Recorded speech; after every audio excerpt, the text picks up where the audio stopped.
હવે જોઈએ સમાચારો વિગતવાર। પાવર ગ્રીડ લાઇન માટે થતા જમીન સંપાદન અને વળતરના મુદ્દે અંકલેશ્વર અને હાંસોદ પંથકના ખેડૂતોનો આક્રોશ ચરમસીમાએ પહોંચ્યો છે। આજે ખેડૂતો દ્વારા યોજાયેલી વિશાળ ટ્રેક્ટર રેલી દરમિયાન પોલીસ અને ખેડૂતો વચ્ચે તીવ્ર ઘર્ષણ થતા અંકલેશ્વર ભરૂચ રોડ પર ભારે અફરાતફરી મચી ગઈ હતી। જમીન રીસર્વે રદ કરવાની માંગ।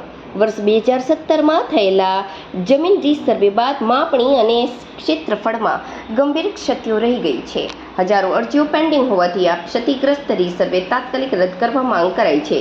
પાવર ગ્રીડ, જેટકો અને એસ્સાર જેવી કંપનીઓની હાઈટેન્શન વીજ લાઈનો માટે સ્પષ્ટ અને યોગ્ય વળતર નીતિ જાહેર કરવા રજૂઆત કરાઈ। બુલેટ ટ્રેન, ભારતમાલા એક્સપ્રેસવે અને ડીએફસીના કારણે ખેતરોમાં પાણી ભરાવાની મોટી સમસ્યા સર્જાઈ રહી છે।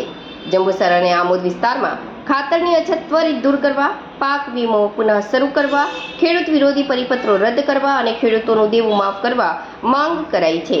યાત્રા કંથારિયા, જંબુસર ચોકડી, શેરપુરા, શ્રવણ ચોકડી અને શક્તિનાથ સર્કલ થઈને કલેક્ટર કચેરી જવાની હતી, પરંતુ કાયદો અને વ્યવસ્થા જાળવવા પોલીસે કંથારિયા ખાતે જ વધારાના ટ્રેક્ટરો રોકી પાર્કિંગ કરાવ્યા હતા। જય જવાન, જય કિસાન।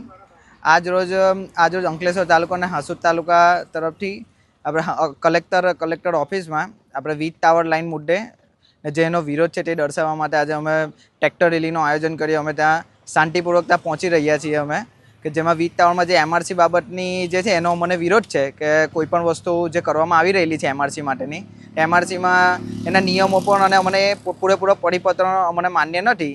એ બદલ અમે કલેક્ટર સાહેબને એની અરજી અને આવેદનપત્ર આપવા માટે અહીંયાથી જઈ રહ્યા છીએ। કુલ આપણે અંકલેશ્વર તાલુકા અને હાંસોદ તાલુકા 35 ટ્રેક્ટરો છે અને ભરૂચ જિલ્લાના ટોટલ ગણતરી 200 ટ્રેક્ટરની રેલીની આયોજન કરવામાં આવી રહ્યું છે।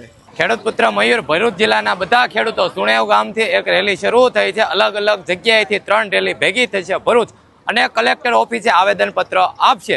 ભરૂચ જિલ્લાના તમામ ખેડૂતો લડી લેવાના મૂડમાં છે। સરકાર યાદ રાખે, તમારો જે જૂનો પરિપત્ર છે અમને કોઈ પણ કાળે સ્વીકાર્ય નથી।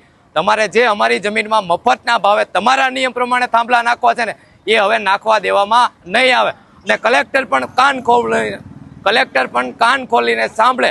તમે જે તમારા નિર્ણયથી ખેડૂત ઉપર લાઠી દંડા વરસાવો છો અંગ્રેજોના સમયના નિયમનો ઉપયોગ કરી, એ હવે ચાલશે નહીં। 35 ટ્રેક્ટર સાથે ખેડૂતો ભરૂચ જિલ્લાના કલેક્ટર પાસે આવે છે અને કલેક્ટર આગળથી યાદ રાખે કે કોઈ પણ ખાનગી કંપની કે સરકારી કંપની તરફી નિર્ણય કર્યો તો હવે ચાકી લેવામાં નહીં આવે અને ગુજરાત સરકારને અલ્ટિમેટમ છે, જો ટૂંક સમયમાં ખેડૂતની માંગણી નહીં પૂરી કરે તો હવે ફરીથી ગાંધીનગર ખેડૂત માટે દૂર નથી અને આ વખતે કોઈ પાર્ટીનો સહારો નહીં, ખેડૂત ખુદ આવશે અને ત્યાં સુધી રહેશે જ્યાં સુધી નિર્ણય નહીં મળે। જય જવાન, જય ખેડૂત।